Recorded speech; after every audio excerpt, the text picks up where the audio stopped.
Chapter 14. And it came to pass in the days of Amraphel king of Shinar, Arioch king of Elasar, Kedorlaomer king of Elam, and Tidal king of nations, that these made war with Bera king of Sodom, and with Bershah king of Gomorrah, Shinab king of Admah, and Shemeba king of Zeboim, and the king of Bela, which is Zoar. All these were joined together in the vale of Siddim, which is the Salt Sea. 12 years they served Kedorlaomer, and in the 13th year they rebelled. And in the 14th year came Kedorlaomer and the kings that were with him, and smote the Rephaims in Ashtaroth Karnaim, and the Zuzims in Ham, and the Emims in Shavi Kiriathaim, and the Horites in their Mount Seir, unto Elparan, which is by the wilderness.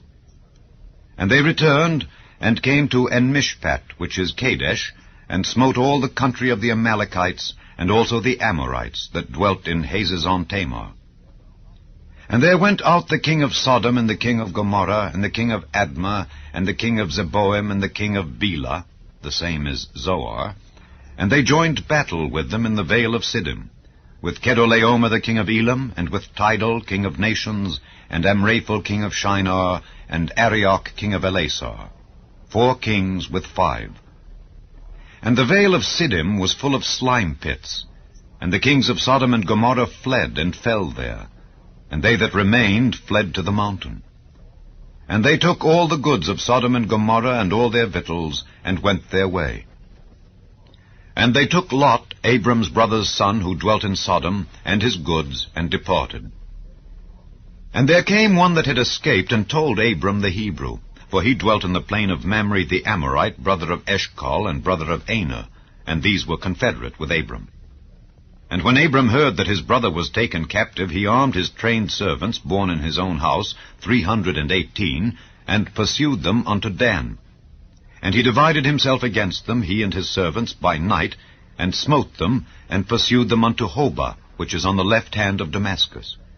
And he brought back all the goods, and also brought again his brother Lot, and his goods, and the women also, and the people.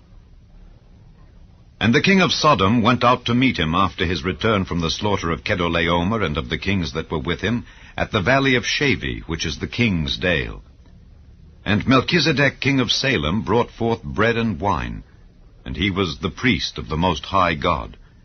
And he blessed him and said, Blessed be Abram of the Most High God, possessor of heaven and earth, and blessed be the Most High God, which hath delivered thine enemies into thy hand. And he gave him tithes of all. And the king of Sodom said unto Abram, Give me the persons, and take the goods to thyself. And Abram said to the king of Sodom, I have lift up mine hand unto the Lord, the Most High God, the possessor of heaven and earth, that I will not take from a thread even to a shoe latchet, and that I will not take anything that is thine, lest thou shouldest say, I have made Abram rich. Save only that which the young men have eaten, and the portion of the men which went with me, Aner, Eshcol, and Mamre. Let them take their portion.